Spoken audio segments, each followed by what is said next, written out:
Thank you. It's a delight to be here. Thanks, Martin, for the invitation. Please give me 15 minutes. Stop me if I go on.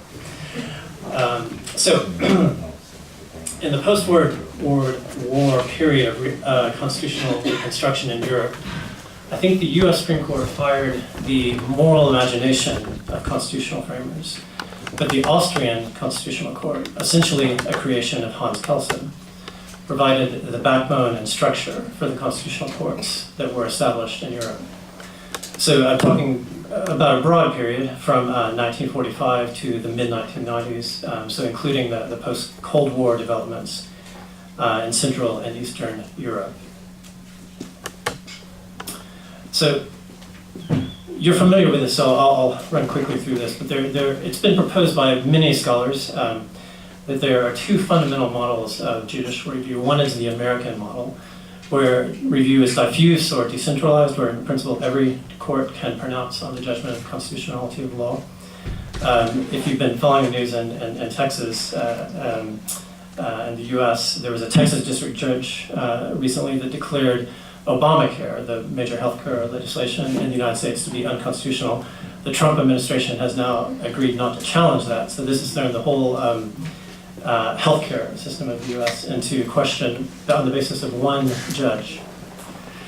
So a review is concrete, that is, determinations of constitutionality are made only as part of deciding a case, and it's integrated in the sense that there's no separation between the constitutional system of adjudication and the ordinary court. So even the Supreme Court in the United States, as well as courts in the American model, tend to decide constitutional cases as well as ordinary tax cases, statutory interpretation, etc. So the Kelsenian model of judicial review is different on each of those points. It's centralized in one central constitutional court that has jurisdiction over constitutional matters. Determinations of constitutionality generally are made in the abstract rather than part of the resolution of individual cases. And it's separate in that the Constitutional Court generally deals only with constitutional matters, separate from the ordinary judicial system. And these features of the Constitutional Court can be traced back to Hans Kelson's participation on the committee that drafted the Austrian Constitution. He was a formative influence, and in particular, he was responsible for drafting the articles that set up the Austrian Constitutional Court. Now, on the American model, there's a justiciable Bill of Rights. And a technical point regarding remedies, which has come up already in the last session, is that in the American model, unconstitutional law is void, and that idea can be traced back to Marbury v. Madison, Justice Marshall. Generally, countries that follow the US model are the United States, Canada, Ireland, Australia, although without a Bill of Rights. And in Greece and Portugal, in the sense that the review is diffuse, although there are also constitutional courts that have particular responsibilities. So I'm not saying these models are perfect, but you can track generalities according to them. Now, there are two further features of Kelson's model that I think are sometimes overlooked, and I want to draw the attention to those in my presentation today. So in Kelson's own model, there was no Bill of Rights. We'll get to that in a moment, and I'll show you the evidence for that. Kelson himself thought the Constitutional Court should not have the power to enforce abstract moral principles.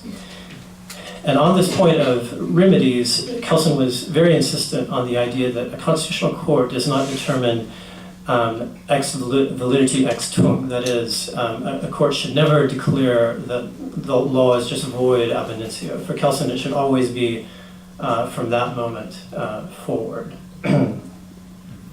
So I want to propose now that we could think of a continental model of courts, which is like the Kelsenian model in some respects, but that it follows the American model in having a Bill of Rights. And it insists in the same strict way as Kelson did on no void ab initio laws. Generally speaking, I think we can say that Germany, Italy, and Spain, many courts in Central and Eastern Europe, going global, South Africa, Colombia, which has been mentioned. France, as of 2008, has posteriori review that is similar to the Kelsenian model, and also, though, it follows Kelson on the point of judgments being void ex nunc in the future rather than with retroactive validity. So here's just an example of the common view of Kelson on rights. This is from an article talking about the change in France in 2008. And it's attributing the change, the adoption of a posteriori judicial review, to a decision to follow Kelson. And the claim is that a living institution safeguards the principle of pluralism and individual liberties whenever the exercise of the majority degenerates into tyranny, and it protects against the violation of the rights of the individual. So I'm about to show you some passages from a 1929 article of Kelson's that was published in German originally. Until recently, it hasn't been available in English translation, so far as I know. It was available in German and French, but it was actually very hard to obtain. A few years ago, I was trying to obtain it in either French or German and was unsuccessful. But Lars Vinks translated the essay into English and published it in this Cambridge volume listed here. And so it's now more widely available, and the following quotations are from Vinks's translation. So Kelson opposed getting the Constitutional Court. This is his 1929 article. It's after he served on the court for a decade. He opposed giving the Constitutional Court power to enforce principles formulated in abstract moral language, such as, and these are his words, an appeal to the ideals of justice, freedom, equality, equity, decency, and so on. He said that what the majority of the judges on the court regard as just may completely contradict what the majority of the state's inhabitants hold to be just, and it undoubtedly contradicts what the majority of the parliament that enacted the statute in question to be just. Kelson said that it is self-evident that it cannot be the purpose of a constitution to make every statute enacted by parliament dependent through the use of an ill-defined and highly ambiguous word like justice or some other equally vacuous term on the free discretion of a college whose members are as arbitrarily chosen from a political point of view as the members of a constitutional court. So Kelson thought that a shift of power from parliament to an extra-parliamentary institution is certainly not intended by the Constitution. It would concede to the Constitutional Court a fullness of power that must be regarded as altogether intolerable. And to prevent such a power, he thought that Kelson should basically thought that constitutions should avoid that kind of phraseology, essentially avoiding what we now think of as bills of rights. Why would he take this position? Well, to sum it up, I think there were two basic reasons. He thought that it would threaten democracy and the legitimate power of an elected parliament. But secondly, this is crucial, and I want to talk a bit about this today, is that he thought that judges of the Constitutional Court were to be appointed on the basis of legal expertise, not their political acumen or wisdom. And that's why he thought that they would be arbitrarily chosen if they were to decide the meaning of abstract rights. Okay, I'm going to run very quickly through the more technical part of Kelson's idea of a constitutional court. So I'll start with the opposite of Kelson's view, and that's the idea that unconstitutional laws are null from the start, void ab initio. Historically, you can trace this idea to Marbury v. Madison, the famous U.S. Supreme Court case that established judicial review. And Chief Justice Marshall, in that case, reasoned that a law contrary to the Constitution must be void, not a law at all. The classic position was expressed by the case of Norton in 1886 that said, an unconstitutional act is not law.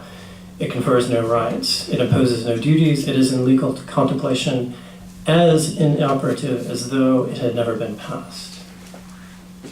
So that's one position. It was basically followed by the common law courts that have adopted judicial review, the common law systems. in both Canada and Ireland, there were somewhat ambiguous constitutional provisions that were interpreted by the court in the same way as the US Supreme Court ruled in the cases I just looked at.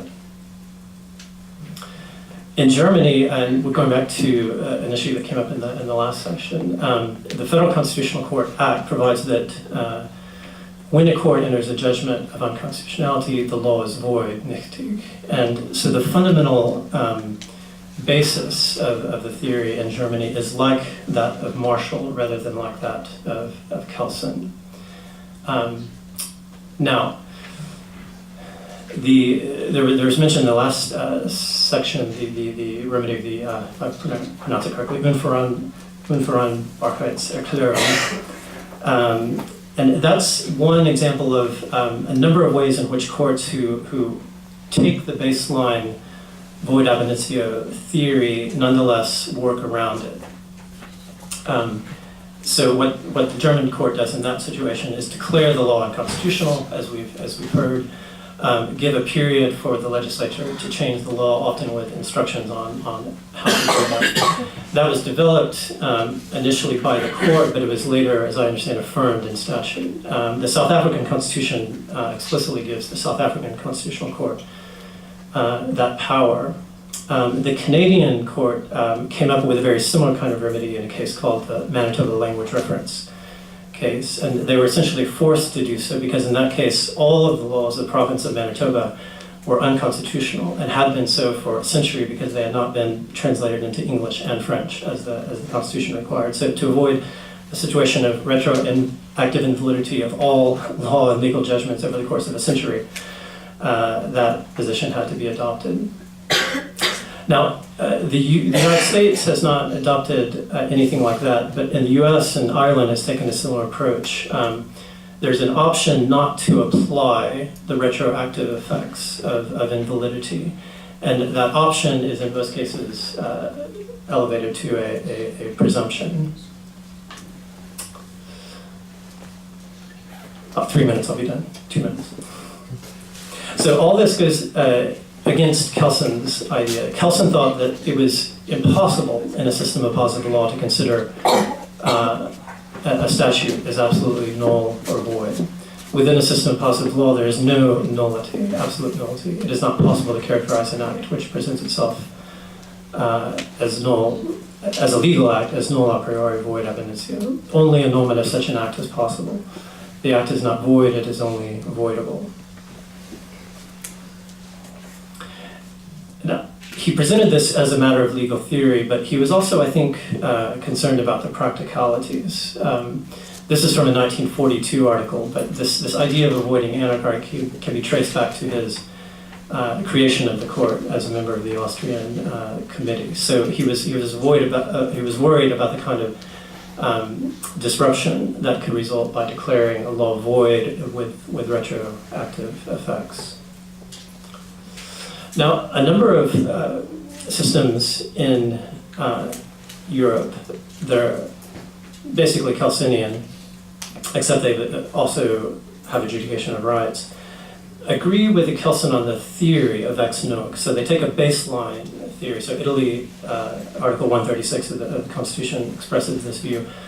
But as I understand it, I'm happy to be corrected by those with more experience in those situations. There are exceptions where, in some cases, retroactive invalidity with retroactive effects can be ordered. So this departs somewhat from the strict Kelson model. So my concluding thought is one conceptual and two practical. So the conceptual idea that ties these two particular Kelsenian features together is that fundamentally what we call a constitutional court is in an important sense not a court. It's an organ of the legislative power. He called it the negative legislature.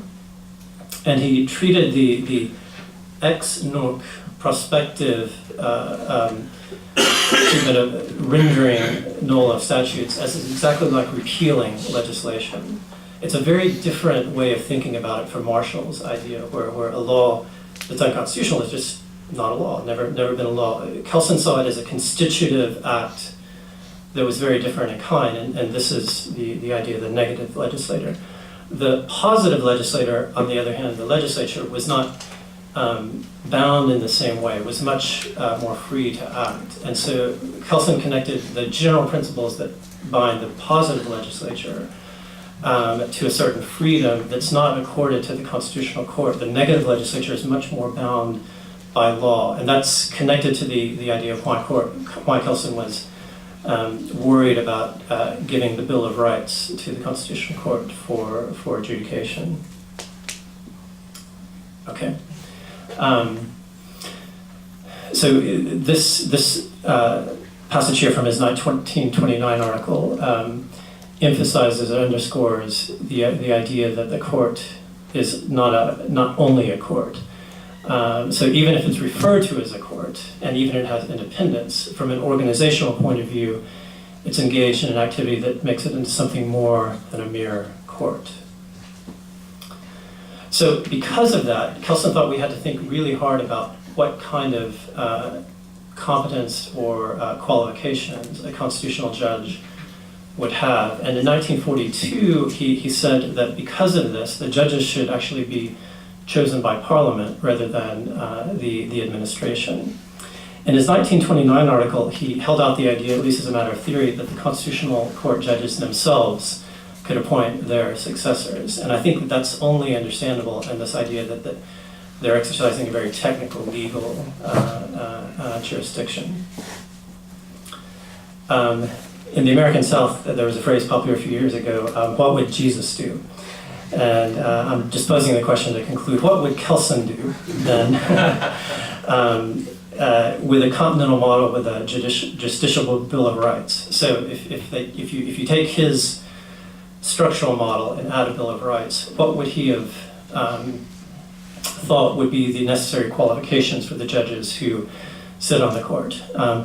To answer that question, you can read the last chapter of my book. Sorry for the self-promotion here, but I reflect a bit in my recently published book, Constitutional Rights and Constitutional Design, on some of the problems of institutional capacity of courts. For example, in the Carter case, it seems to me very problematic that a single trial judge made a judgment that to legalize assisted suicide will pose no problems of pressure on vulnerable people. So legislatures who have looked at reports on this tend to conclude the opposite. And so I reflect on this problem of judges engaging in complex empirical determinations to make constitutional judgments, and offer some potential remedies in the book. But I've gone over my time, so I'll stop there.